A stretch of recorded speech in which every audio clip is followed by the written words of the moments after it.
Hello नमस्कार दोस्तों, मैं हूं अंकुल कुमार। आज मैं फिर से लैब टेक्नीशियन एमसीक्यू सीरीज़ लेकर के आया हूं। यह इस सीरीज़ का छठा वीडियो है, जो कि लैब टेक्नीशियन के आने वाले किसी भी एग्ज़ाम के लिए यह काफ़ी इम्पोर्टेंट है। इससे पहले हम 75 क्वेश्चन डिस्कस कर चुके हैं 5 वीडियो में। अगर आप वह वीडियो नहीं देखे हैं तो प्लेलिस्ट में जाके आप देख सकते हैं। तो चलिए हम स्टार्ट करते हैं क्वेश्चन नंबर 76 से।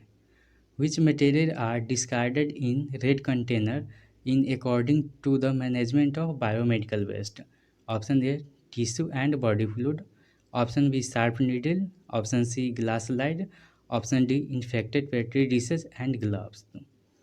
बायोमेडिकल वेस्ट मैनेजमेंट के अनुसार रेड कंटेनर में हम कौन सा मटेरियल डिस्कार्ड करते हैं? तो इसका राइट आंसर ऑप्शन डी हो जाएगा, petri dish infected petri dishes and gloves. अब बात करेंगे ऑप्शन ए का, टिश्यू एंड बॉडी फ्लूइड। तो इसे हम येलो कंटेनर में डिस्कार्ड करते हैं। यह आप नोट कर लीजिए, इसे हम येलो कंटेनर में डिस्कार्ड करते हैं।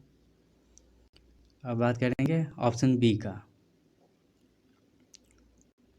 Sharp needle. तो इसे हम वाइट कंटेनर में डिस्कार्ड करते हैं। अब बात करेंगे ऑप्शन सी, ग्लास स्लाइड का। तो इसे हम ब्लू कंटेनर में डिस्कार्ड करते हैं। तो ये जो क्वेश्चन है अपने आप में 4 क्वेश्चन बन गया। अब हम आगे देखेंगे question number 77। Which immunoglobulin are indicate hypersensitive reactions? Option A, IgG. Option B, IgGM. Option C, IgA. Option D, IgE। हमारे बॉडी में कौन सा इम्यूनोग्लोबुलिन है जो हाइपर सेंसिटिव रिएक्शन को इंडिकेट करता है? तो इसका राइट आंसर ऑप्शन डी हो जाएगा, IgE। अब हम ऑप्शन ए की बात करेंगे, IgG का। IgG हमारे बॉडी को बैक्टीरियल एंड वायरल इन्फेक्शन से प्रोटेक्ट करता है। अब देखेंगे ऑप्शन बी को, IgM को। IgM ऐसा एंटीबॉडी है, जब हमारे बॉडी में कोई भी एंटीजन पहले बार इंटर करता है तो IgM ही बनना शुरू होता है। अब देखेंगे ऑप्शन सी को, तो यह ब्रेस्ट मिल्क में पाया जाता है। यही क्वेश्चन पूछेगा, कौन सा इम्यूनोग्लोबुलिन है जो ब्रेस्ट मिल्क में पाया जाता है? तो इसका राइट आंसर ऑप्शन सी रहेगा। ठीक है, तो ये भी अपने आप में 4 क्वेश्चन हो गया। अगला क्वेश्चन है 78। Which are primary fixative? Option A, formalin. Option B, Zenker fluid. Option C, Helly's fluid. Option D, Bouin fluid. Option E, all of this. इसका राइट आंसर ऑप्शन ई हो जाएगा, ऑल ऑफ दिस। फॉर्मलिन भी primary fluid है, Zenker fluid भी primary fixative solution है, Helly's भी है, बोमिन्स भी है। अब हम थोड़ा थोड़ा इसके बारे में डिटेल बात करेंगे अब फॉर्मलिन का। तो इसमें 10% न्यूट्रल फॉर्मलिन यूज होता है। यह न्यूट्रल फॉर्मलिन क्या करता है, कैल्शियम कार्बोनेट को न्यूट्रलाइज्ड कर देता है। अब देखेंगे जेंकर फ्लूइड का। जेंकर फ्लूइड का एडवांटेज क्या है? तो यह न्यूक्लियर और कनेक्टिव टिश्यू को अच्छे से प्रिजर्व करता है, जेंकर फ्लूइड। अब बात करेंगे हेलिज फ्लूइड का। तो जेंकर फ्लूइड और हेलिज फ्लूइड यह दोनों सेम ही है। ये भी न्यूक्लियर और कनेक्टिव टिश्यू को अच्छे से प्रिजर्व करता है। अब बात करेंगे बोइन्स फ्लूइड का, ऑप्शन डी का। ये जो है ग्लाइकोजेन को अच्छे से प्रिजर्व करता है, ग्लाइकोजेन को, और जो न्यूक्लियस जो होता है उसे भी अच्छे से स्टेन करता है, साथ साथ कनेक्टिव टिश्यू को भी स्टेन करता है। चलिए नेक्स्ट क्वेश्चन देखते हैं, question number 79। Which clotting factor are presence in the plasma except? Option A, factor 5। Option B, factor 6। Option C, factor 7 and 8। Option D, calcium. इसमें से कौन सा फैक्टर है जो प्लाज्मा में पाया जाता है उसे छोड़ करके? तो इसका राइट आंसर ऑप्शन डी हो जाएगा कैल्शियम।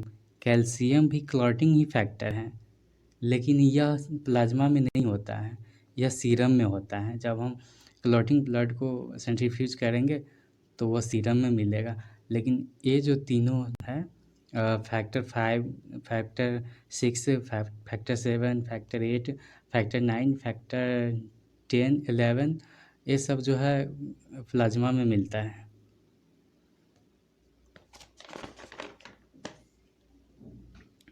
चलिए अब देखते हैं अगला क्वेश्चन।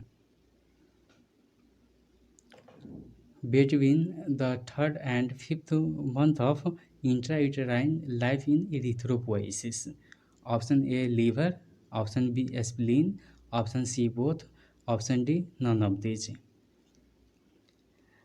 जब भ्रूण जो होता है 3 से 5 महीने का होता है, तो उसमें जब इरिथ्रोसाइट बनता है तो किस ऑर्गन में बनता है? तो यह लीवर और स्प्लीन दोनों में बनता है। तो इसके अनुसार इसका राइट आंसर ऑप्शन सी हो जाएगा। इसका राइट आंसर ऑप्शन सी हो जाएगा। जब इस स्टेज में इरिथ्रोपोइसिस होता है तो इस स्टेज को हम हेपेटिक स्टेज भी कहते हैं। ठीक है, इरिथ्रोपोइसिस का मतलब होता है रेड सेल का फॉर्मेशन, यानी कि रेड सेल का निर्माण हमारे बॉडी में होता है, तो हम इसे इरिथ्रोपोइसिस कहते हैं।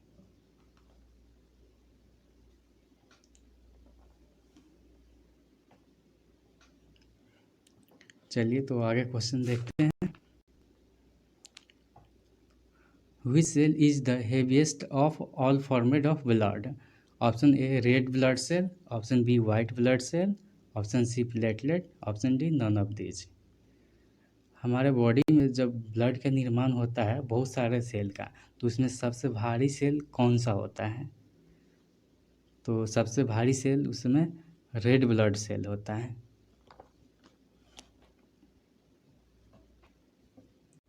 अगला क्वेश्चन है the normal life span of red blood cell. Option A 100 days, option B 120 days, option C 220 days, option D 20 days.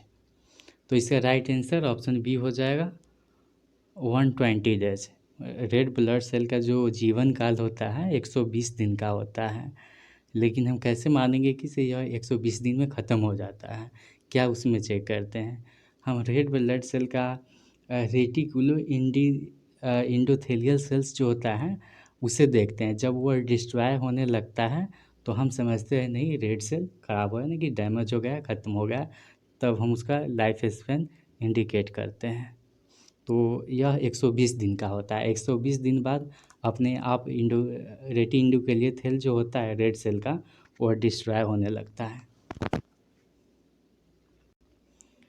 अब अगला क्वेश्चन देखेंगे। RBC diluting fluid contain option A sodium citrate, option B formalin, option C distil water. तो इसका right answer option D हो जाएगा all of this. Sodium citrate भी होता है, फॉर्मलिन भी होता है, डिस्टिल वाटर भी होता है। तो आरबीसी डाइल्यूटिंग फ्लूइड का काम क्या होता है? यह रेड ब्लड सेल को छोड़ करके बाकी जितने भी सेल होता है जैसे डब्ल्यूबीसी होता है, प्लेटलेट होता है, उसे लाइज कर देता है, उसे डिस्ट्रॉय कर देता है, ताकि हम रेड ब्लड सेल का जो काउंटिंग करेंगे तो उसमें नहीं तो प्लेटलेट दिखे और नहीं तो डब्ल्यूबीसी दिखे। ये जो फॉर्मलिन जो है रेड सेल को प्रिजर्व करता है, मतलब कि टूटने नहीं देता है, लेकिन सोडियम साइट्रेट जो होता है अदर जो सेल होता है उसे डिस्ट्रॉय करता है। इसीलिए हम रेड सेल को अच्छे से माइक्रोस्कोप में देख पाते हैं। नेक्स्ट क्वेश्चन है the biggest leucocyte is option A lymphocyte, option B monocyte, option C eosinophil, option D neutrophil. Leucocyte का 3-4 पार्ट होता है। एक लिम्फोसाइट होता है, मोनोसाइट होता है, स्नोफिल होता है और बेसोफिल भी होता है, जो कि 5 तरह का होता है। इसमें सबसे भारी सबसे बड़ा कौन सा होता है साइज में? तो सबसे बड़ा होता है मोनोसाइट। तो इसके अनुसार इसका right answer option B monocyte होगा। अब हम बात करेंगे मोनोसाइट के बारे में कुछ। मोनोसाइट का जो डायमीटर होता है यह 16 से 22 माइक्रोमीटर होता है। ठीक है। और इसका शेप जो होता है किडनी शेप्ड होता है, और इसका कलर जो होता है पेल वायलेट होता है। इसका कलर पेल वायलेट होता है। नेक्स्ट क्वेश्चन है, the condition in which the poor or absent motility of the sperm is observe is called. Option A oligozoospermia, option B teratozoospermia, option C azoospermia, option D astheno or ट्रेटोजुएस्पर्मिया।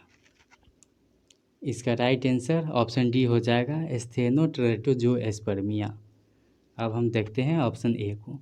ओलिगोजुएस्पर्मिया हम किस condition में कहते हैं, जब sperm count जो होता है normal range से कम होता है तो उसे हम ओलिगोजुएस्पर्मिया बोलते हैं। और ट्रेटोजुएस्पर्मिया किस कंडीशन में बोलते हैं, जब स्पर्म का जो मॉर्फोलॉजी जो होता है ना एबनॉर्मल ज़्यादा होता है, नॉर्मल रेंज से मतलब कि कम हो, सॉरी नॉर्मल रेंज से जो मॉर्फोलॉजी जो होता है ना एबनॉर्मल की बात करते हैं, नॉर्मल का नहीं। जब एबनॉर्मल जो होता है वो अधिक होने के कारण हम उसे ट्रेटोजुएस्पर्मिया बोलते हैं। ठीक है, जैसे कि डैमेज होने का होता है किसी नहीं 20% डैमेज हो, अगर ज़्यादा हो 20 से अगर 80% डैमेज हो तो हम उसे ट्रेटोजुएस्पर्मिया कहते हैं। मैक्सिमम जो है नॉर्मल जो होता है मॉर्फोलॉजी 90% तक होता है।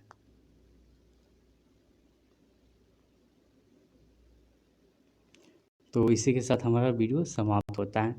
सॉरी, हम कुछ एक दो पॉइंट और देख लेते हैं जो एजुएस्पर्मिया के बारे में नहीं बताए हैं। जब हमारे पास सैंपल आता है तो उसमें एक भी स्पर्म नहीं दिखता है, स्लाइड बनाते हैं तो उस कंडीशन में हम एजुएस्पर्मिया कहते हैं।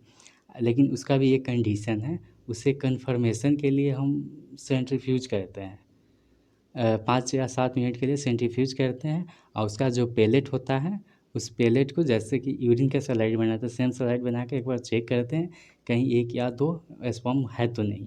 अगर नहीं है तो हम एजो कहेंगे। अगर 1-2 अगर निकल जाता है आप यानी कि सेंट्रीफ्यूज के बाद तो उसे हम क्रिप्टोजेस्पर्मिया कहते हैं।